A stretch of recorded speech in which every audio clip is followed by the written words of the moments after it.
Hello everyone. तो आज हम चालू करेंगे हमारा सेकंड लेक्चर। थोड़ा फर्स्ट लेक्चर को रिवाइज कर लेते हैं क्या क्या पढ़ा था हमने। तो ये तो हमारा कंटेंट्स था। सबसे पहले हमने इंट्रोडक्शन देखा था, जिसमें हमने वेस्ट वाटर के बारे में थोड़ा डिस्कस किया था कि इसमें वेस्ट वाटर में 99% पानी होता है एंड 1% उसका सॉलिड होता है। फिर हमने देखा था कि वेस्ट वाटर ट्रीटमेंट कब करते हैं। तो जैसे कि आपका पानी जब सोर्स से कम्युनिटी के पास पहुंचाया जाता है तो आपका रॉ वाटर ट्रीटमेंट होता है। एंड कम्युनिटी जब उस पानी को यूज़ करके वेस्ट वाटर जनरेट करती है तो उस वेस्ट वाटर को वापस से सोर्स में डिस्चार्ज करने के लिए हम पहले उसको वेस्ट वाटर ट्रीटमेंट के थ्रू ट्रीट करते हैं, फिर उसको सोर्स में डिस्चार्ज किया जाता है। फिर हमने कुछ टर्मिनोलॉजीज देखे थे, जैसे इंडस्ट्रियल वेस्ट वाटर क्या होता है, सीवेज क्या होता है, सैनिटरी सीवेज क्या होता है, सीवर क्या होता है। सीवर मेनली आपका क्या होता है कि जो भी आपका पाइप्स एंड कंडूट्स होते हैं उसको हम सीवर बोलते हैं, जिसमें से आपका वेस्ट वाटर फ्लो होता है।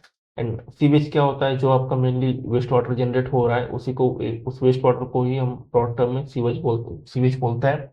और इसी सीवेज के नाम से ही आपका एसटीपी यानी सीवेज ट्रीटमेंट प्लांट भी पड़ा है।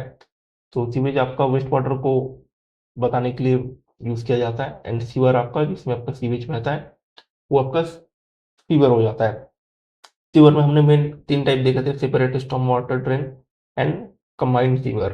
सेपरेट आपका कंप्लीटली सेपरेट था, जिसमें आपका जो dry weather flow and wet weather flow यानी जो डोमेस्टिक सीवेज रहेगा एंड जो स्टॉर्म वाटर रहेगा दोनों अलग अलग बहेंगे, है ना। एंड स्टॉर्म वाटर ड्रेन यानी जिसमें आपका बारिश का पानी रहेगा वो बहेगा। एंड कंबाइंड सीवर यानी जिसमें आपका जो डोमेस्टिक सीवेज है और बारिश का पानी है दोनों बहेंगे, ठीक। थोड़ा हम एक फोटो देख लेते हैं। ये देखिए आप एक जो फोटो है इसमें आप देख पा रहे होगे कि ये आपका जो स्टॉर्म वाटर ड्रेन है यानी सिर्फ आपका बारिश के पानी के लिए बनाया गया है। एंड इसमें आपका नॉर्मल टाइम पे किसी भी प्रकार का सीवेज नहीं फ्लो होता है, जो भी आप देख पा रहे होगे कि ये अभी खाली है ना। एंड जब भी बारिश होगा तो इसमें फिर आपका बारिश का पानी रहेगा क्योंकि ये स्टॉर्म वाटर ड्रेन है। फिर हमने देखा था कि सीवरेज क्या होता है। सीवरेज यानी जो जितने भी सारे हम इक्विपमेंट प्रोवाइड कर रहे हैं, चाहे वो पंपिंग के लिए हो, कलेक्शन के लिए हो या ट्रांसपोर्ट के लिए हो, उन सारे को कंबाइंड फॉर्म में हम लोग क्या बोलते हैं, सीवरेज बोलते हैं। जो आपका सीवर का पाइपलाइन हो गया या ड्रेन हो गया वो भी आपका सीवरेज में ही आ जाओ। एंड अगर कोई पंपिंग स्टेशन हम लोग प्रोवाइड कर रहे हैं कुछ उस सीवेज को ट्रांसपोर्ट करने के लिए तो वो भी आपका सीवरेज में आएगा। फिर हमने कैरेक्टरिस्टिक्स ऑफ वेस्ट वाटर देखा था, जिसमें हमने फिजिकल और केमिकल कैरेक्टरिस्टिक्स को बताया था। फिजिकल कैरेक्टरिस्टिक्स हम ऑलरेडी डिस्कस कर चुके हैं एंड केमिकल कैरेक्टरिस्टिक्स आज की वीडियो में हम डिस्कस करेंगे। तो यहीं से हमारा आज का लेक्चर चालू होगा। तो ये देखिए फिजिकल कैरेक्टरिस्टिक्स जो ऑलरेडी डिस्कस हो चुका है लेक्चर 1 में। एंड यहाँ पे आपका लेक्चर 2 पर स्टार्ट होगा, ठीक है। तो अब देखिए ये हो गया आपका क्या, chemical characteristics of waste water. हालांकि chemical characteristics of waste water में आपको और भी कई सारे पैरामीटर मिल जाएंगे जो आप पढ़ सकते हो, बट ये जो जिनको मैंने यहाँ पे मेंशन किया है ये सबसे ज़्यादा इंपॉर्टेंट है एंड एग्जाम में सबसे ज़्यादा ये पूछे जाते हैं। इनमें से भी सबसे ज़्यादा इंपॉर्टेंट आपका बीओडी है। बीओडी मान लीजिए आपकी पूरा का पूरा वेस्ट वाटर यहाँ जब तक चलेगा तब तक आपका बीओडी चलता रहेगा। एंड बीओडी की वही मेन पैरामीटर है जिसके लिए पूरा का पूरा आपका वेस्ट वाटर डिजाइन होता है। एंड मेन हमारा जो टारगेट रहता है वो रहता है कि बीओडी को कम करना रहता है वेस्ट वाटर ट्रीटमेंट के थ्रू। तो अभी हम देखते हैं इन सारे पैरामीटर को एक एक करके। सबसे पहले आपका आ गया डिजॉल्व्ड ऑक्सीजन, है ना। तो डिजॉल्व्ड ऑक्सीजन यानी जो कि आपका नाम से ये स्पष्ट है कि पानी के अंदर जो भी घुली हुई ऑक्सीजन रहेगी उसी को हम लोग डिजॉल्व्ड ऑक्सीजन बोलेंगे। ये एक फोटो में आप देख पा रहे होगे कि छोटे छोटे आपको बबल्स दिखेंगे, ये और कुछ नहीं है हवा के बबल्स है और हवा में ऑक्सीजन ऑलरेडी प्रेजेंट होता है। तो हम लोग इसको बोल सकते हैं कि इसमें डीओ प्रेजेंट है, ठीक है। तो it is the amount of gaseous oxygen dissolved in aqueous solution such as river, lake, wastewater treatment tank, ठीक है। तो जो भी आपका रिवर, लेक या वेट वाटर या रॉ वाटर का टैंक होता है उसमें आपका जो भी खुली हुई ऑक्सीजन रहती है उसको हम लोग डिसॉल्व्ड ऑक्सीजन बोलेंगे, ठीक है। फिर अब देखिए कि किसी भी पानी में उसका एक कैपेसिटी होता है, ऐसा नहीं कि आप उसमें जितना चाहे उतना ऑक्सीजन आप मिक्स कर पाओ। हर एक पानी का एक कैपेसिटी होता है एंड उस कैपेसिटी के उस कैपेसिटी में जो आप मैक्सिमम ऑक्सीजन को घोल पा रहे हो उसी को हम लोग क्या बोलते हैं, सैचुरेशन डिजॉल्व्ड ऑक्सीजन। यानी उस कैपेसिटी के बाहर आपका उसमें पानी में और ज़्यादा ऑक्सीजन आप उसमें मिक्स नहीं कर पाओगे। तो जो मैक्सिमम अमाउंट ऑफ जो DO that can remain mixed in water at a particular temperature, ठीक है। तो वही आपका क्या हो जाएगा, DO सेट या सैचुरेशन डिसॉल्व्ड ऑक्सीजन। यहाँ पे एट अ पर्टिकुलर टेम्परेचर क्यों बोला गया है, क्योंकि जो DO का जो कंसंट्रेशन है पानी में वो भी टेम्परेचर के साथ वेरी करता है। तो इसलिए अगर DO सेट को हमें स्टडी करना है तो किसी एक पर्टिकुलर टेम्परेचर को हमें फिक्स करना होगा और उसी टेम्परेचर पर हमें स्टडी करना होगा, तभी जाके हम लोग एक फिक्स्ड नंबर डिफाइन कर पाएंगे कि यही इस टेम्परेचर में आपका जो भी आपका कंसंट्रेशन आ रहा है ये मैक्सिमम है। हो सकता है कि टेम्परेचर हम लोग बढ़ाएंगे या कम करेंगे तो फिर जो आपका मैक्सिमम कंसंट्रेशन है वो भी बढ़ या कम हो सकता है, ठीक है। फिर देखिए क्या है कि जो DO is determined by Winkler's method, यानी जब आप लैब टेस्ट करोगे और लैब में एक्सपेरिमेंट के थ्रू आप DO निकालोगे तो वो आपका रिंकलर मेथड के थ्रू निकाला जाता है। अभी के लिए बस आप नाम को याद कर लो, ठीक है। फिर आपका क्या दिया है कि minimum 4 ppm of DO should be present in discharge treated sewage. यहाँ पर एक आप फोटो देख पा रहे होगे जिसमें आप देख रहे होगे कि 9.5 के ऊपर जब भी DO जा रहा है तो इसमें आपकी कई सारी मछलियां हैं इसमें सर्वाइव कर पा रही है। एंड धीरे धीरे आपका DO कम हो रहा है तो मछलियां भी इसमें कम होती जा रही है। एंड ये एक कंडीशन ऐसा आ गया जिसमें आपका DO 4.0 यानी 4 मिलीग्राम पर लीटर से भी कम हो गया है। एंड यहाँ पे जाके कोई भी फिश आपका सर्वाइव नहीं कर पा रही है। तो इस कंडीशन में आपका फिश का सर्वाइवल इम्पॉसिबल हो जाता है। एंड इसलिए यहाँ पे दिया है कि minimum 4 ppm of DO should be present in discharge treated sewage, ठीक है। तो कोई भी सीवेज को ट्रीट करने के बाद जब हम उसको नदी में डिस्चार्ज करेंगे तो उस डिस्चार्ज के पहले उस जो ट्रीटेड सीवेज हो गया उसका आपका DO मिनिमम 4 ppm होना चाहिए, ठीक है। ये 4 ppm जो फिगर है ये आपको हमेशा याद रखना है, काफी बार इससे क्वेश्चन पूछा जाता है। अब देखिए यहाँ पे हम लोग DO का टेम्परेचर के साथ वेरिएशन को देखेंगे कि कैसे ये वेरी करता है। DO is inversely proportional of temperature. जैसे जैसे आप देख सकते हो यहाँ पर कि टेम्परेचर बढ़ रहा है ना, तो DO आपका क्या हो रहा है, कम होते जा रहा है डिजॉल्व्ड ऑक्सीजन।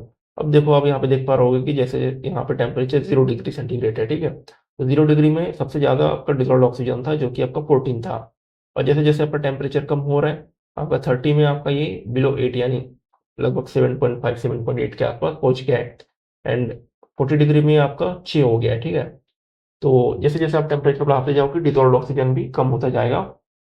तो ये आपका इन्वर्सली प्रोपोर्शनल है, ये आपको याद रखना है।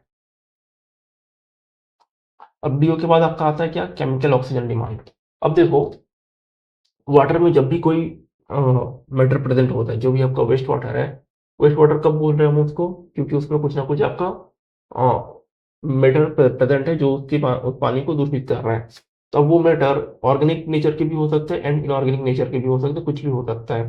तो केमिकल ऑक्सीजन डिमांड आपका क्या बोलता है, जो भी उस पानी में आपका मैटर प्रेजेंट है चाहे वो ऑर्गेनिक हो या इनऑर्गेनिक हो, उसको कंप्लीटली अगर आपको ऑक्सीडाइज करना है ना, तो फिर आपका जितने भी आपका ऑक्सीजन की जरूरत पड़ेगी वो आपका क्या हो जाएगा, केमिकल ऑक्सीजन डिमांड। ठीक आ रहा है समझ में। देखो फिर से एक बार देख लो कि ये मान लो आपका क्या हो गया, एक पानी हो गया, ठीक है। एंड इसमें ऐसा कुछ कुछ आपका क्या है, इसमें मैटर है, ठीक है। एंड इसको आपको क्या करना है कि केमिकली ऑक्सीडाइज करना है, चाहे ये ऑर्गेनिक हो इनऑर्गेनिक या दोनों हो। तो अगर आपको ऑक्सीडाइज करना है तो उसके लिए आपको ऑक्सीजन की जरूरत पड़ेगी। और कंप्लीटली इसको ऑक्सीडाइज जितने भी मैटर है सबको कंप्लीटली ऑक्सीडाइज करने के लिए आपका जो total quantity of oxygen required होगी वही क्या हो जाएगी, आपका केमिकल ऑक्सीजन डिमांड, ठीक है। It is a measure of the total quantity of oxygen required to chemically oxidise all organic and inorganic matter present in water using a strong chemical oxidising agent. अब जब भी आप इसका oxidising करोगे, ठीक है, तो जब इसको ऑक्सीडाइज करोगे तो आपको एक कुछ ना कुछ ऑक्सीडाइजिंग एजेंट की भी जरूरत पड़ेगी। तो स्ट्रॉन्ग ऑक्सीडाइजिंग एजेंट के तौर पर हम क्या यूज करते हैं, K2Cr2O7 को हम लोग यूज करते हैं थ्योरी टेस्ट में, ठीक है। अब देखो यहाँ पे क्या दिया है कि ये आपको अच्छे से याद रखना है कि केमिकल ऑक्सीजन डिमांड COD में आपका ऑर्गेनिक एंड इनऑर्गेनिक दोनों टाइप के मैटर को ऑक्सीडाइज किया जाता है, ठीक है। और उससे जो ऑक्सीजन डिमांड निकल के आती है वो आपका केमिकल ऑक्सीजन डिमांड हो जाता है। जबकि आप BOD जब निकालने जाओगे तो BOD में आपका इनऑर्गेनिक को काउंट में लिया ही नहीं जाता है, ठीक है। तो अब वो सिर्फ ऑर्गेनिक और वो भी कौन से वाले बायोडिग्रेडेबल ऑर्गेनिक मैटर को ऑक्सीडाइज कर रहा है। तो जो आपको ऑक्सीजन डिमांड हो जाएगा या ऑक्सीजन की रिक्वायरमेंट हो जाएगी वो ऑलरेडी COD से कम हो जाएगी, है ना। तो COD का जो वैल्यू है वो हमेशा आपको याद रखना है कि BOD से ज़्यादा होता है। क्यों ज़्यादा होता है, क्योंकि ये ऑर्गेनिक एंड इनऑर्गेनिक दोनों टाइप के मटेरियल को ऑक्सीडाइज करने के लिए जो ऑक्सीजन की मात्रा होती है उसको बताता है, ठीक है। अब देखिए व्हाई सीओडी मैटर्स। देखिए, जो आपका बीओडी टेस्ट होता है ना, वो आपका 5 दिन का टेस्ट होता है और 5 दिन के बाद हमें पता चलता है कि किसी पानी का बीओडी कितना है, ठीक है। पर अगर हमको तुरंत निकालना हो कि कोई पानी कितना पॉल्यूटेड है ना, और आपके पास वेट करने के लिए 5 दिन का समय नहीं है, तो फिर आप सीओडी टेस्ट करोगे उस कंडीशन में, और सीओडी टेस्ट आपका बता देगा कि ये पानी कितना पॉल्यूटेड है, ठीक है। तो फास्ट असेसमेंट ऑफ पॉल्यूशन हमें सीओडी टेस्ट से पता चल जाता है, ठीक। दूसरा क्या है कि accounting for non biodegradable matter. अब देखो, जो बीओडी आपका होता है वो क्या है कि सिर्फ आपका बायोडिग्रेडेबल ऑर्गेनिक मैटर के लिए ही जो ऑक्सीजन की रिक्वायरमेट होती है ना, उसको बताता है। बट जो नॉन बायोडिग्रेडेबल ऑर्गेनिक मैटर है, ये आपका कौन बताएगा? सीओडी बताएगा, ठीक है। तो सीओडी आपका organic, inorganic and biodegradable plus non biodegradable सारे टाइप के मैटर को आपका कौन बताता है? सीओडी बता देता है, ठीक है। ये आई थिंक ये क्लियर होगा अब। फिर क्या आता है आपका थ्योरेटिकल ऑक्सीजन डिमांड। ये आपका एक कंप्लीटली थ्योरेटिकल टर्म्स में हम लोग इसको डिस्क्राइब करते हैं। तो देखिए बेसिकली क्या होता है कि कोई भी आपका कंपाउंड है, ठीक है। कंपाउंड कुछ भी हो सकता है, उसका आपका क्या पता है? केमिकल फॉर्मूला पता है, ठीक है। एंड उस केमिकल फॉर्मूले को जब आप ऑक्सीडाइज करोगे, है ना, उसको क्या करोगे? ऑक्सीडाइज करोगे, किसको, किस लिए? किसको तोड़ना है, ठीक है, ऑक्सीडाइज करना है। तो उसमें आपको जितना भी ऑक्सीजन का जरूरत पड़ रहा है, उसको आप केमिकल को, सॉरी, केमिकल जो फॉर्मूला है आपका, उसको बैलेंस करके निकाल पाओगे। और उसी के बाद आपका जितना भी ऑक्सीजन का रिक्वायरमेंट आएगा, उसको हम लोग क्या बोलते हैं? Theoretical oxygen demand. तो देखिए क्या है कि stoichiometric amount of oxygen required to completely oxidise a specific chemical compound, ठीक है। अब इसको एक एग्जांपल के थ्रू देखते हैं। क्या दिया है कि फाइंड टीएचओडी फॉर 300 मिलीग्राम पर लीटर ऑफ ग्लूकोज। अब देखिए, अगर हमें ग्लूकोज के लिए टीएचओडी निकालना है, यानी थ्योरेटिकल ऑक्सीजन डिमांड निकालना है, क्या दिया है कि मान लो हमारे पास एक सोल्यूशन है, ठीक है। एंड इसमें आपका क्या है? ग्लूकोज है। एंड इस ग्लूकोज का कंसंट्रेशन क्या है? 300 मिलीग्राम पर लीटर उसका कंसंट्रेशन हो गया। अब हमको क्या निकालना है कि इस ग्लूकोज को अगर ऑक्सीडाइज करना है, तो हमें कितना ऑक्सीजन का जरूरत पड़ना है, ठीक है। तो इसको हम लोग क्या करेंगे? इसका टीएचओडी निकालेंगे, थ्योरेटिकल ऑक्सीजन डिमांड। तो सबसे पहले हम क्या करेंगे? इसका इक्वेशन लिखेंगे, ठीक है। तो देखिए, जब भी ग्लूकोज का ऑक्सीजन, सॉरी, ग्लूकोज को जब ऑक्सीडाइज करते हैं तो आपका क्या निकलता है? CO2 एंड H2O निकलता है, ठीक है। अब इसको जब हम लोग बैलेंस करेंगे तो देखेंगे कि 1 मोल आपका ग्लूकोज को तोड़ने के लिए या ऑक्सीडाइज करने के लिए हमको 6 मोल ऑफ O2 की जरूरत पड़ती है, ठीक है। तो देखिए 1 mole of glucose reacts with 6 mole of O2। अब इसका आप मॉलिक्यूलर मास निकाल लो। 1 मोल ग्लूकोज का मॉलिक्यूलर मास होता है आपका 180 ग्राम, एंड जो टोटल 6 मोल है, ठीक है, 6 मोल O2 का आपका मॉलिक्यूलर मास हो जाएगा 192 ग्राम, ठीक है। अभी आप क्या करोगे कि पर ग्राम ऑक्सीजन रिक्वायरमेंट निकाल लो, ठीक है। अब जैसे टीएचओडी आप निकाल रहे हो किसमें? पर ग्राम में, ठीक है। तो आप क्या करोगे कि टोटल ऑक्सीजन कितना कंज्यूम हुआ है और टोटल ऑर्गेनिक मैटर कितने प्रेजेंट थे। तो 192 ग्राम ऑक्सीजन क्या हुआ है? कंज्यूम हुआ है। और ऑर्गेनिक मैटर कितने थे? 180 ग्राम थे, ठीक है। अभी हमने निकाला। इसको जब आप सॉल्व करोगे तो ये आपका आएगा 1.067 ग्राम ऑफ O2 पर ग्राम ऑफ ग्लूकोज। तो 1 ग्राम ग्लूकोज को आपको तोड़ने के लिए या ऑक्सीडाइज करने के लिए आपको 1.06 ग्राम ऑफ O2 का जरूरत पड़ेगा, ठीक है। और इसी को आप कंसंट्रेशन के फॉर्म में निकाल लो, यानी जो आपका यहाँ पे THOD जिसका कंसंट्रेशन मिलीग्राम पर लीटर में हमको निकालना है। तो ग्लूकोज का कंसंट्रेशन यहाँ पे मिलीग्राम पर लीटर दिया है कितना? 300। तो आप सिंपली इसको 300 से मल्टीप्लाई कर दो, एंड जो आपका आंसर आएगा वो 320 मिलीग्राम पर लीटर ऑफ O2, ठीक है। तो आपका फाइनल आंसर क्या है कि आपका 300 मिलीग्राम पर लीटर कंसंट्रेशन वाले ग्लूकोज के सोल्यूशन को अगर आपको ऑक्सीडाइज करना है, तो उसके लिए आपको 320 मिलीग्राम पर लीटर कंसंट्रेशन ऑफ O2 उसमें होना चाहिए, तब ये कंप्लीटली ऑक्सीडाइज हो पाएगा, ठीक है। तो थियोरेटिकल ऑक्सीजन डिमांड भी कंप्लीट हो चुका है। अब देखेंगे क्या हम? बायोकेमिकल ऑक्सीजन डिमांड, ठीक है। देखो ये क्या बोल रहा है? It is the total amount of oxygen required to decomposition of biodegradable organic matter under aerobic condition. ये आपको अच्छे से याद रखना है, ये वर्ड पहला क्या दिया? Aerobic condition and biodegradable organic matter, ठीक है। देखो जब हमने सीओडी पढ़ा था, सीओडी में हमने क्या देखा था? Organic and inorganic matter. तो उसमें आपका बायोडिग्रेडेबल भी काउंट हो रहा था एंड नॉन बायोडिग्रेडेबल भी काउंट हो रहा था। इसमें आपका क्या होगा? Only and only biodegradable organic matter का ही काउंट किया जाता है, ठीक है। कि बायोडिग्रेडेबल ऑर्गेनिक मैटर हो गया और उसको कंप्लीटली ऑक्सीडाइज करने के लिए हमको जितना ऑक्सीजन का जरूरत पड़ेगा वो आपका क्या हो जाएगा, बीओडी हो जाएगा। ठीक है, अब देखो, मान लो हमारे पास एक कोई कंटेनर है। ठीक है, मान लो हमारे पास कोई एक कंटेनर है एंड इसमें आपका क्या है, वेस्ट वाटर है। ठीक है, तो इसमें आपका कुछ ना कुछ बायोडिग्रेडेबल वेस्ट वाटर भी होगा। अब इसको मान लो हमें क्या करना है, ऑक्सीडाइज करना है। ठीक है, तो जितने ऑक्सीजन की जरूरत पड़ेगी ये आपका क्या हो जाएगा, बीओडी हो जाएगा। अब एक चीज देखो, जैसे मान लो आपका एकदम स्टार्टिंग में इसमें सबसे ज्यादा क्या रहेंगे, ऑर्गेनिक मैटर बहुत ज्यादा रहेंगे, है ना, जब एकदम शुरू में। फिर धीरे धीरे जब इसका ऑक्सीडाइज होते जाएगा तो धीरे धीरे क्या हो जाएगा, इसके ऑर्गेनिक मैटर कम होते जाएंगे, है ना। तो एकदम स्टार्टिंग में ऑक्सीजन का कंजम्पशन कितना था, कितना ऑक्सीजन कंज्यूम हुआ था डे जीरो में, कुछ भी कंज्यूम नहीं हुआ था, है ना। फिर जैसे जैसे day one, day two, day three, day four, day five होता गया तो ऑक्सीजन क्या होता गया, कंज्यूम होता गया, होता गया, होता गया, और आपका क्या हो गया, ऑर्गेनिक मैटर का ऑक्सीडेशन होता गया। ठीक है, एक ग्राफ के थ्रू हम इसको देखते हैं। ये देखिए, ये ग्राफ है। ठीक है, ये आपका क्या है, अल्टीमेट बीओडी। अल्टीमेट बीओडी यानी क्या, टोटल ऑक्सीजन जो आपका जितना भी ऑर्गेनिक मैटर प्रेजेंट है। ठीक है, जितना भी आपका पानी में ऑर्गेनिक मैटर प्रेजेंट हो गया, बायोडिग्रेडेबल ऑर्गेनिक मैटर प्रेजेंट हो गया, उसको कंप्लीटली अगर आपको ऑक्सीडाइज करना है। ठीक है, तो फिर आपका जितना ऑक्सीजन का जरूरत पड़ रहा है वो आपका क्या हो जाता है कि अल्टीमेट ब्यूटी हो गया। मान लो अगर उसमें 100 मिलीग्राम पर लीटर ऑर्गेनिक मैटर प्रेजेंट है तो उसको कंप्लीटली ऑक्सीडाइज करने के लिए जितना आपका ये ऑक्सीजन जरूरत पड़ रहा है वो आपका हो जाता है अल्टीमेट ब्यूटी। ठीक है, तो ये वाला जो ग्राफ हो जाएगा ये आपका ब्यूटी का ग्राफ हो जाएगा। ठीक है, एंड ये वाला ग्राफ क्या हो जाएगा, लाइन क्या हो जाएगा आपका टाइम का। ठीक है, वाई एक्सिस आपका बीओडी के लिए एंड एक्स एक्सिस अपना टाइम के लिए। अब देखो, यहाँ पे आपको दो लाइन मिलेंगे, एक डैश डैश वाला और एक सीधा लाइन। ठीक है, तो सीधा लाइन आपका क्या बता रहे हैं, BOD remaining, and dash dash वाला आपका क्या बता रहे हैं, ऑक्सीजन एक्सर्टेड, या जिसको हम लोग बीओडी नॉर्मली, इसी को हम लोग क्या बोलते हैं, बीओडी। ठीक है, अब देखिए, जब आपका एकदम डे जीरो रहेगा, ठीक है, ये आपका क्या हो जाएगा डे जीरो, ये आपका मान लो डे फाइव, यहाँ पे कहीं पे मान लो आपका क्या आ जाएगा डे थ्री। ठीक है, अब मान लो डे जीरो पे क्या आपका बिल्कुल भी रिएक्शन होगा, नहीं, डे जीरो पे आपका रिएक्शन अभी भी स्टार्ट जस्ट हुआ होगा, तो उसमें भी आपका जो ऑक्सीजन कंजप्शन एकदम क्या होगा, शून्य होगा।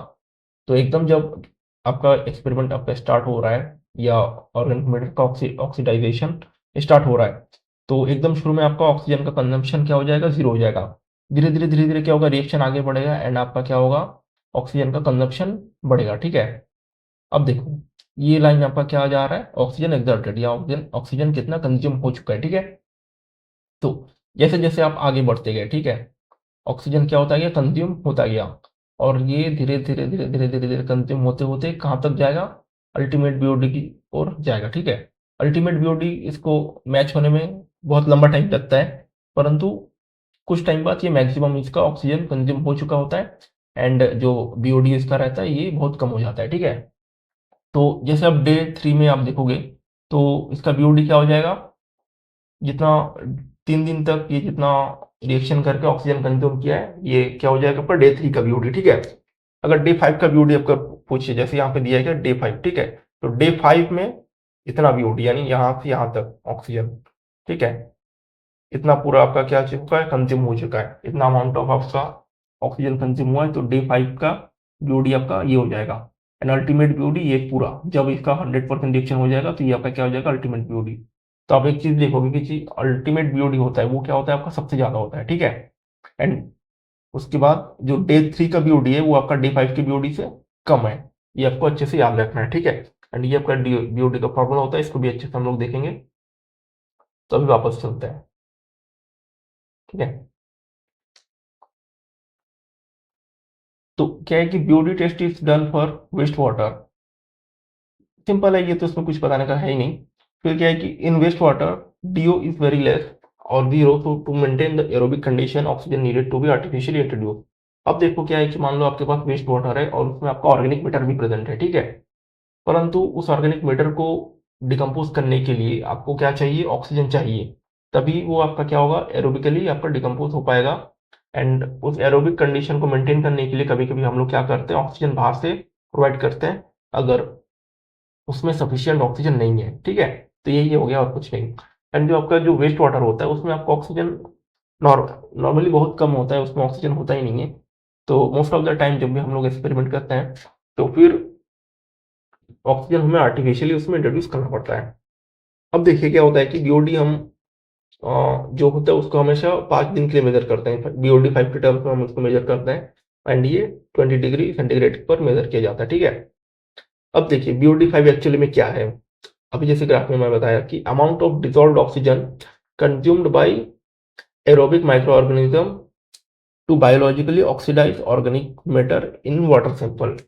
यानी 5 दिन में आपका जितना भी ऑक्सीजन कंज्यूम हुआ है ना, रिएक्शन होता जा रहा है, होता जा रहा है, होता जा रहा है, अल्टीमेटली एक टाइम ऐसा आएगा जिसमें आपका पूरा का पूरा रिएक्शन हो जाएगा और पूरा का पूरा जितना भी उसका ऑर्गेनिक मैटर है वो डिकम्पोज हो चुके होंगे, है ना?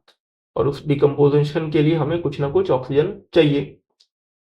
तो टोटल ऑर्गेनिक मैटर को डिकम्पोज करने के लिए जितना ऑक्सीजन चाहिए वो हो गया हमारा क्या, अल्टीमेट बीओडी, ठीक है? एंड बीओडी 5 क्या हुआ कि 5 दिन तक जितना रिएक्शन हुआ है ना, और उस रिएक्शन के लिए जितना हमें ऑक्सीजन का जरूरत पड़ा वो हमारा क्या हो जाएगा, BOD 5। Amount of dissolved oxygen consumed by aerobic micro organism to biologically oxidise organic matter in a water sample, ठीक है? अब जैसे एग्जांपल के लिए मान लो बीओडी 5 बराबर 100 मिलीग्राम पर लीटर आपका दिया हुआ है, ठीक है?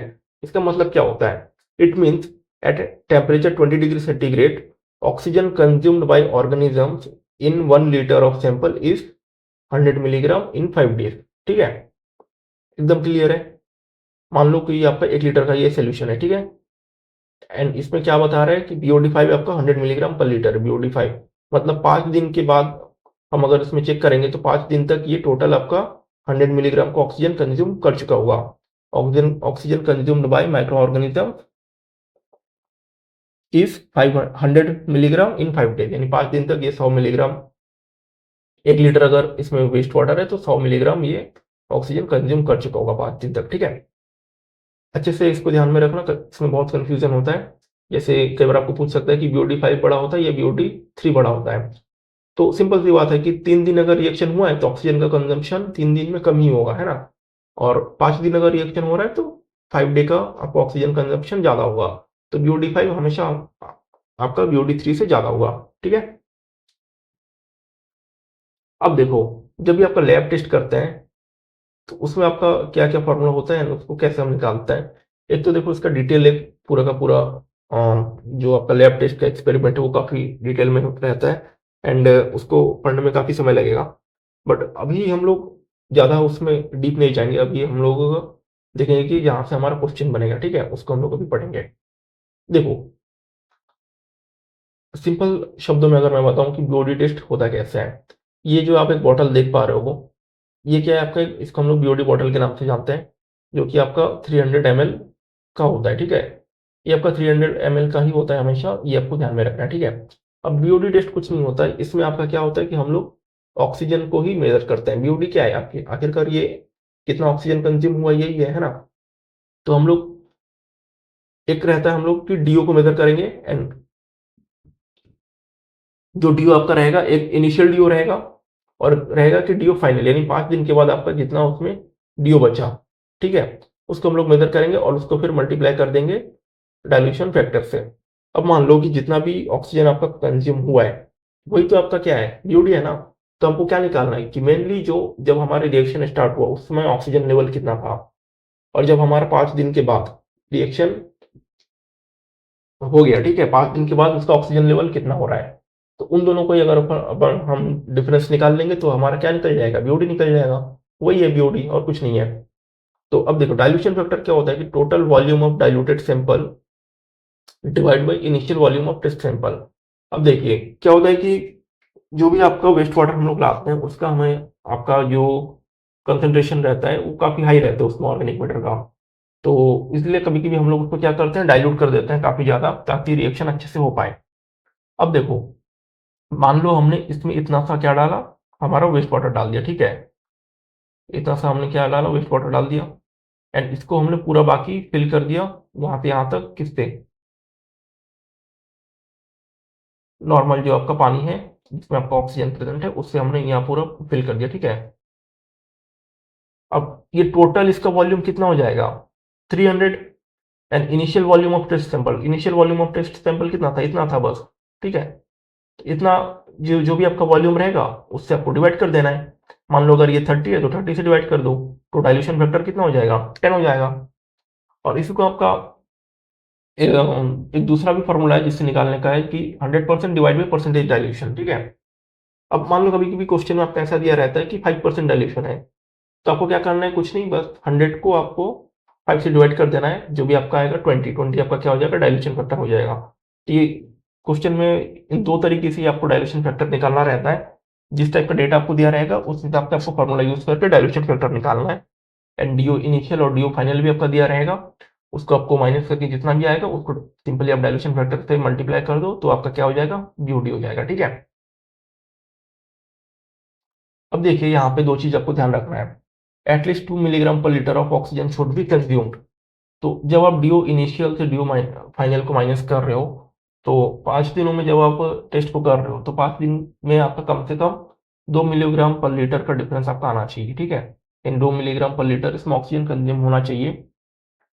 और दूसरा चीज आपको ये ध्यान में रखना है कि एटलीस्ट 1 मिलीग्राम पर litre oxygen should be left. अब मान लो आपने ऑक्सीजन इसमें दिया, ठीक है, और इसमें रिएक्शन हो रहा है। अब आप दूसरी बार ऑक्सीजन लेवल या डीओ लेवल आप कब टेस्ट करोगे, मान लो आप 5 दिन में इसको टेस्ट कर रहे हो, ठीक है, जो डीओ फाइनल निकालने के लिए। अब पांचवें दिन आपने जब इसका डीओ लेवल निकाला तब आपने देखा कि इसमें ऑक्सीजन लेवल 0 है।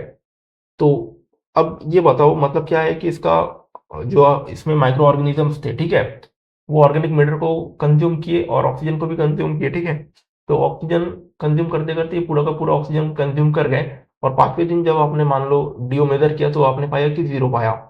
अब ये एक काफी गड़बड़ वाला सिचुएशन हो जाएगा, क्योंकि आपको पता ही नहीं चलेगा कि ऑक्सीजन 0 कब हुआ। ऐसा भी हो सकता है कि वो दूसरे दिन ही आपका सारा का सारा ऑक्सीजन कंज्यूम कर लिया और दूसरे दिन उसका ऑक्सीजन खत्म हो गया और बाकी 3 दिन उसमें कुछ रिएक्शन हुआ ही नहीं, ठीक है। तो ये काफी एरर देगा। तो इसलिए सेफर साइड में कि कोई भी इसमें एरर ना हो, हम लोग क्या मानते हैं कि जो डीओ फाइनल रहेगा उसमें आपका एटलीस्ट 1 मिलीग्राम पर लीटर ऑक्सीजन होना चाहिए, ठीक है। अब देखिए ये एक सिंपल सा क्वेश्चन आ गया, इसको हम लोग अभी सॉल्व करेंगे। ये आपका गेट 1998 का क्वेश्चन है जो कि आ चुका है। देखते हैं क्या है इसमें। In a BOD test using 5% dilution of the sample, BOD test है जिसमें आपका 5% डाइल्यूशन किया गया है, ठीक है। उसमें क्या है कि 15 ml of sample and 285 ml of dilution water, ठीक है। क्या है देखिए, जैसे मैंने बोला अभी, ये ये बीओडी टेस्ट में आपका 5% डाइल्यूशन किया गया है, जिसमें से ये वाला अमाउंट कितना है आपका 15 ml, ठीक है। और ये वाला अमाउंट आपका कितना है, ये वाला अमाउंट आपका है 285 ml, ठीक है, ये दिया है। 15 ml आपका सैंपल है और उसमें 285 ml आपका डाइल्यूशन वाटर है। Dissolved oxygen values for the sample and dilution water blank bottle after 5 days incubation at 20 degrees centigrade were 3.8 and 8.8 milligram respectively. Dissolved oxygen originally present in the undiluted sample was 0.8 milligram per liter. The 5-day 20 degree centigrade BOD of the sample is, ठीक है। अब निकालना है। अब देखो यहाँ पे जो आपका डीओ दिया है, ठीक है, 3 अलग अलग डीओ दिया हुआ है, 3.8, 8.8 एंड क्या दिया है 0.8 मिलीग्राम पर लीटर। तो पहले थोड़ा इसको देखते हैं कि dissolved oxygen originally present in undiluted sample was 0.8 milligram पर लीटर, ठीक है। अब देखो क्या बोल रहा है, ये पे एक फिगर बनाते हैं, ठीक है। ये मान लो आपका क्या हो गया 15 ml, ठीक है, 15 ml। इसमें क्या बोल रहा है कि इसमें आपका जो डीओ था यानी ओरिजिनल सैंपल का जो डीओ था ये क्या था आपका 0.8, ठीक है। और फिर क्या बोल रहा है कि इसमें dissolve oxygen value for the sample and dilution water, ठीक है, आफ्टर 5 डेज। अब क्या बोल रहा है कि 5 दिन के बाद जो भी ये वाला वाटर हो गया, ठीक है, ये मान लो इसमें हमने क्या कर दिया मिक्स कर दिया, ठीक है, पानी को मिला दिया। अब इस पानी का कुछ ना कुछ आपका क्या हो जाएगा डी हो जाएगा, ठीक है। अब इसको फिर हम लोग क्या करेंगे, 5 दिन के लिए रख देंगे, है ना। 5 दिन के रखने के बाद फिर हम लोग इसका कंप्लीट क्या करेंगे, एक डीओ निकालेंगे। अब इसमें देखो कि 5 दिन के बाद का जो अलग-अलग डीओ दिया हुआ है ना? एक दिया है 3.8 और एक दिया है 8.8। अब 3.8 क्या दिया है कि dissolved oxygen value for the sample and dilution water. 3.8 आपका क्या है कि कंप्लीट सैंपल का है, यानी जो डीओ फाइनल आपका हो जाएगा, है ना। देखो आप ये जो डीओ फाइनल है, ठीक है, डीओ फाइनल आपका क्या हो जाएगा 3.8, है ना। अब इसको हम लोग एक एक करके सॉल्व करते हैं। सबसे पहले हम क्या निकालेंगे, इसमें डीएफ निकालना पड़ेगा, है ना। ये जो आपका फॉर्मूला है बीओडी 5, इसमें क्या है कि DO initial minus DO final into dilution factor, ठीक है। ये देखो, ये जो फॉर्मूला है इसको यूज करने के लिए आपको डीओ इनिशियल का जरूरत पड़ेगा, डीओ फाइनल का जरूरत पड़ेगा एंड डीओ डाइल्यूशन फैक्टर का जरूरत पड़ेगा, ठीक है। तो डाइल्यूशन फैक्टर हम निकालेंगे सबसे पहले। डाइल्यूशन फैक्टर अगर आपको निकालना है तो क्या फॉर्मूला था आपका, या तो आप ये यूज कर लो कि 300 by initial volume of sample, या फिर ये यूज कर लो कि 100 बाई परसेंटेज डाइल्यूशन, ठीक है।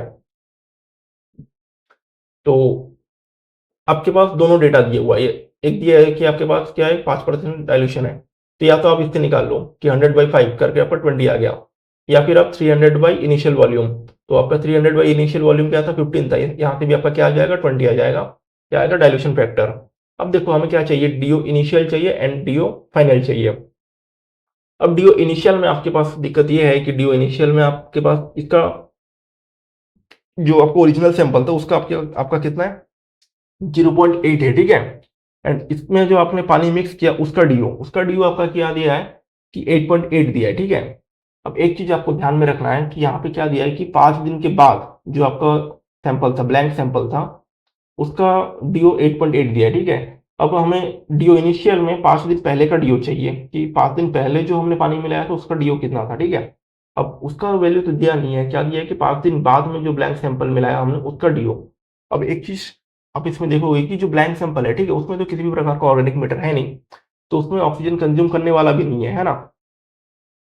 तो इसलिए जो ब्लैंक सैंपल है उसका 5 दिन पहले का डीओ और 5 दिन बाद का डीओ दोनों सेम ही रहेगा। तो अब आपको क्या निकालना है कि डीओ इनिशियल मिक्स निकालना है, ये पानी पूरा आपका क्या हो गया मिक्स हो गया, ठीक है। अब इनिशियल डीओ में आपका क्या हो जाएगा मिक्स हो जाएगा, तो इसको आपका डीओ इनिशियल मिक्स निकालना है, ये देखिए डीओ इनिशियल मिक्स, ठीक। डीओ इनिशियल मिक्स अगर निकालना है तो आप क्या करोगे कि जो 285 ml आपका क्या था 8.8 मिलीग्राम वाला आपका सैंपल था, तो 285 इंटू 8.8 प्लस 15 ml आपका कितना था 0.8 कंसंट्रेशन वाला, तो 15 इंटू 0.8 और इसको डिवाइड कर दो टोटल से। तो डीओ इनिशियल मिक्स का जो इनिशियल आपका क्या आएगा कंसंट्रेशन आएगा वो आएगा 8.4 मिलीग्राम पर लीटर, और डीओ फाइनल आपका दिया हुआ ये है कि 3.8, यहाँ पे दिया हुआ है क्वेश्चन में 3.8 मिलीग्राम पर लीटर। अब सिंपल आप इसको फॉर्मूला में रख दो, ठीक है। अब यहाँ पे देखो नोट करके मैं लिखा हूँ कि since initial DO of blank sample is not given, consider DO initial of blank water बराबर DO final of blank water. अब क्वेश्चन में डीओ फाइनल दिया, ठीक है ना, 5 दिन का दिया है कि after 5 day incubation at 20 degree centigrade जो आपका ब्लैंक सैंपल और सैंपल का जो डीओ है, ठीक है, वो आपका 8.8 और 3.8 है, ठीक है। तो फॉर्मूला में आप वैल्यू रख दो, डीओ इनिशियल आपका आएगा क्या 8.4 माइनस डीओ फाइनल 3.8, ठीक है, इंटू डाइल्यूशन फैक्टर आपका क्या आएगा 20, और इसको सॉल्व करोगे तो आपका क्या आएगा 92 आपका आंसर आएगा, तो आपका आंसर क्या हो जाएगा डी, ठीक है 92। ये काफी सिंपल सा क्वेश्चन है, गेट में इसी प्रकार के क्वेश्चन आते हैं, आपको ये ध्यान में रखना है। मेन आपको यहाँ पे डाइल्यूशन फैक्टर निकालना आना चाहिए कि डाइल्यूशन फैक्टर आपको कैसे निकालना है। ये फॉर्मूला या तो 300 बाई वीएस से निकाल लो, जो आपका इनिशियल सैंपल होता है वीएस, ठीक है, या फिर आप क्या करो कि जो आपका परसेंटेज डाइल्यूशन दिया हुआ है उसको उससे आप 100 को डिवाइड कर दो, तो आपका डाइल्यूशन फैक्टर निकल जाएगा। ये देखिए दोनों तरीके से मैंने इसमें निकालना है, ठीक है। अब देखो यहाँ पे हम काइनेमेटिक्स ऑफ बीओडी देखेंगे, ठीक है। काइनेमेटिक्स ऑफ बीओडी में जो आपका रहता है कि इसको थोड़ा हम लोग कल अच्छे से और पढ़ेंगे डिटेल में, अभी थोड़ा बेसिक बता देता हूँ, फिर इसको कल यहाँ से कंटिन्यू करेंगे। ये आपका बीओडी रहता है ना, बीओडी आपका क्या रहता है कि आपका फर्स्ट ऑर्डर रिएक्शन को फॉलो करता है। फर्स्ट ऑर्डर रिएक्शन यानी जो इसका रिएक्शन का रेट रहता है ये आपका हमेशा जो कंसंट्रेशन है उसी के ऊपर डिपेंड करता है, ये उसी के प्रोपोर्शनल रहता है ना। और जो आपका 5D बीओडी आएगा ये बीओडी टी, ठीक है, इसका फॉर्मूला ये रहता है ना। हमने अभी-अभी देखा, ठीक है? कि जैसे-जैसे आपका रिएक्शन आगे बढ़ेगा, ऑक्सीजन का कंजम्पशन आगे बढ़ते जाएगा एंड अल्टीमेटली ये किसको टच करने की कोशिश करेगा? अल्टीमेट बीओडी, ठीक है? क्योंकि इनफाइनाइट टाइम के बाद पूरा का पूरा आपका ऑर्गेनिक मैटर कंज्यूम हो जाएगा और पूरा का पूरा ऑर्गेनिक मैटर कंज्यूम होने में जो आपका बीओडी आता है वो आपका क्या आता है? अल्टीमेट बीओडी, है ना? तो ऑर्गेनिक मैटर पूरा का पूरा कंज्यूम हो चुका है आपका। ऐसी कंडीशन में जो आपका ऑक्सीजन रिक्वायर हुआ वो आपका अल्टीमेट बीओडी कहलाया। अब देखो ये और एक ग्राफ दिया है कि बीओडी रिमेनिंग। अब देखो अल्टीमेट बीओडी मान लो आपका कुछ भी आ रहा है, ठीक है? 300, ठीक है? यानी 300 मिलीग्राम पर लीटर हम इसको ऑक्सीजन देंगे तब जाके इसका कंप्लीटली ऑर्गेनिक मैटर डिकम्पोज हो जाएगा। इसलिए स्टार्टिंग में ये आपका क्या हो जाएगा? बीओडी रिमेनिंग, है ना? और धीरे-धीरे रिएक्शन जब आगे बढ़ती जाएगा तो फिर आपका बीओडी रिमेनिंग क्या हो जाएगा? कम होता जाएगा। सिंपल सी बात है ना कि रिएक्शन आगे बढ़ रहे। अब बीओडी रिमेनिंग आप ऐसे मान सकते हो कि उसमें ऑर्गेनिक मैटर कितने प्रेजेंट है। एकदम इनिशियल में ऑर्गेनिक मैटर सबसे ज्यादा प्रेजेंट रहेंगे तो बीओडी रिमेनिंग सबसे हाई, ठीक है? पूरा ये अल्टीमेट बीओडी के बराबर होगा बीओडी रिमेनिंग। देख सकते हो कि अल्टीमेट बीओडी का लाइन एंड बीओडी रिमेनिंग का जो वैल्यू है वो यहाँ पे टच कर रहे हैं। एंड जैसे रिएक्शन आगे बढ़ते जाएगा ऑर्गेनिक मैटर धीरे धीरे कम होते जाएंगे तो आपका बीओडी रिमेनिंग भी धीरे धीरे क्या होता जाएगा? कम होता जाएगा, ठीक है? तो ये आपको ध्यान में रखना है। दो ग्राफ है, एक ग्राफ आपका बढ़ रहा है, जो आपका ग्राफ बढ़ रहा है वो आपका क्या है? ऑक्सीजन एक्सर्टेड यानी बीओडी 3 बीओडी 5 जिसको हम लोग बोलेंगे। बीओडी 3 यानी 3 दिन में जितना ऑक्सीजन कंज्यूम हुआ, बीओडी 5 यानी 5 दिन में जितना ऑक्सीजन कंज्यूम हुआ है। जो हमने लैब टेस्ट में जो निकाला, ठीक है? ये भी आपका क्या है? बीओडी 5 ही निकला है ना कि 5 दिन के बाद जितना आपका ऑक्सीजन कंज्यूम हुआ है ये आपका वही है। और दूसरा ग्राफ जो कि धीरे धीरे कम हो रहा है वो आपका क्या है? बीओडी रिमेनिंग होता है, ठीक है? तो कई बार एग्जाम में आपको क्वेश्चन में घुमा देता है कि बीओडी कंज्यूम निकालो या बीओडी रिमेनिंग निकालो, ठीक है? बीओडी कंज्यूम या ऑक्सीजन एक्सर्टेड की बात अगर कर रहा है तो आपका ये है बीओडी, ये 3D बीओडी या 5D बीओडी की बात कर रहा है। और अगर बीओडी रिमेनिंग की बात कर रहा है तो फिर आपका कितना बचा हुआ है वही निकालना है ना? ठीक है, आगे और हम लोग इसके न्यूमेरिकल क्वेश्चन सॉल्व करेंगे तो थोड़ा और अच्छे से क्लियर होगा। इसमें अगर आपको कोई भी किसी भी प्रकार का डाउट आ रहा है तो आप कमेंट में पूछ सकते हैं। तो आज इसको यहीं पे रखते हैं, नेक्स्ट वीडियो में इसको और अच्छे से कंटिन्यू करेंगे और जो बीओडी काइनेमेटिक्स है उसको अच्छे से देखेंगे, ठीक है? चलिए फिर मिलते हैं नेक्स्ट वीडियो में।